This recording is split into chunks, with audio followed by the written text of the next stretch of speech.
Let's start the video with the notion of ideal quotient. Suppose I and J are two ideals in a ring A. Then their ideal quotient in that order, first I and then J, is denoted by this symbol I colon J enclosed within round brackets. And it's the set of those elements X in A such that Xj is the subset of I. Xj itself is the set of all multiples of X by elements of the ideal J.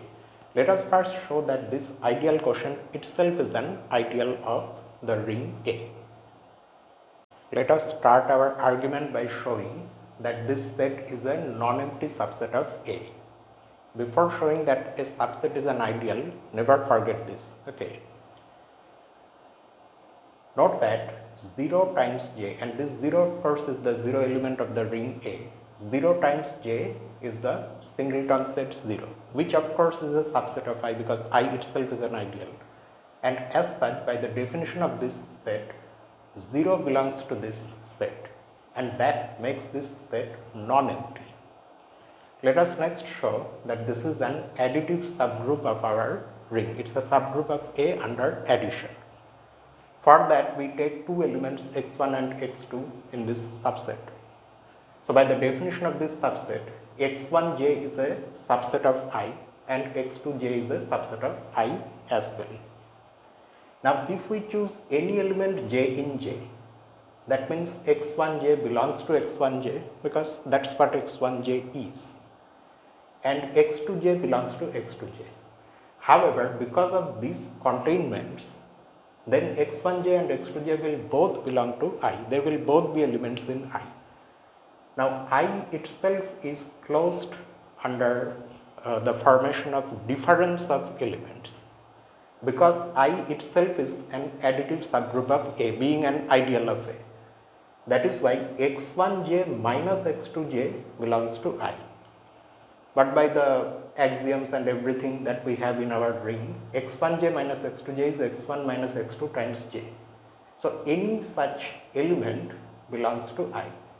Now let us note that j is an arbitrary element of j. So no matter what j you choose from j, this is going to be in I, and that is why the set x1 minus x2 times j is a subset of I. But then x1 minus x2 satisfies this condition, so it now qualifies to be an element of this subset. And that's how the difference of any two elements in this subset is again in the subset.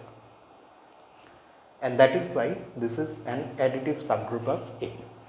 But the job is not over, so let us next see this. So what we now do, we have taken any element A in A, and now we are going to multiply by A some element of this, and we have to see, some element means again any element of this subset, and we have to see whether the product belongs to this subset.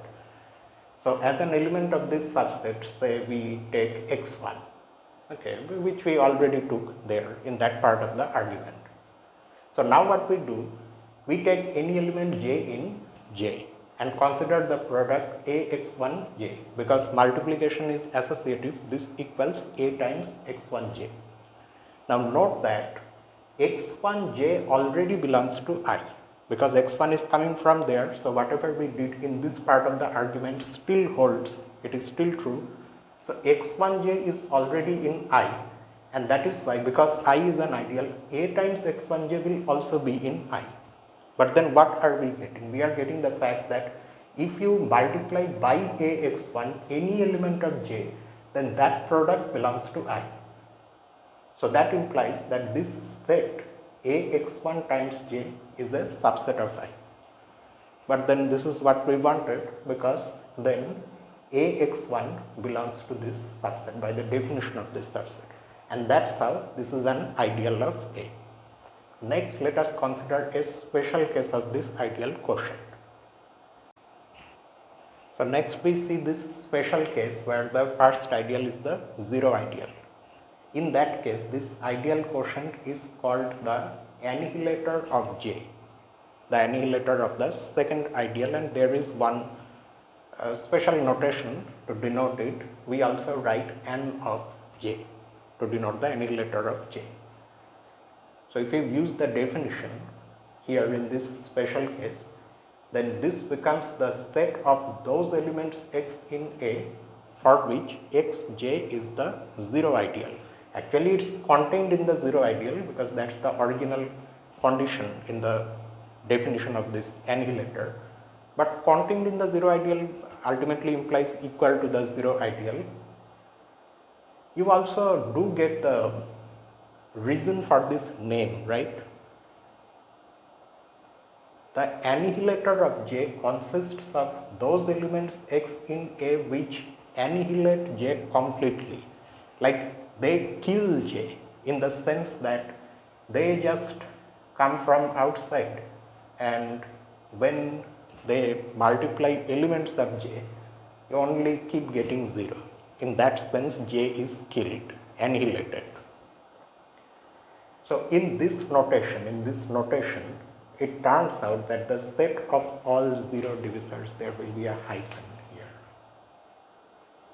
All zero divisors of the ring A, which is D, is the union of the annihilators of, what is this? This is the principal ideal generated by X, where X is a non-zero element in A.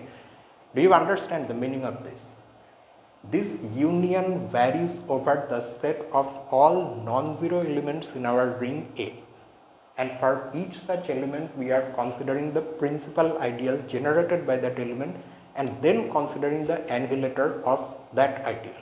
So in place of J here you have the principal ideal. Ideally, if we really stick to the notation, we should use another set of brackets, because that is for the annihilator and inside we have these brackets for the principal ideal. But you can simplify the notation and write like this.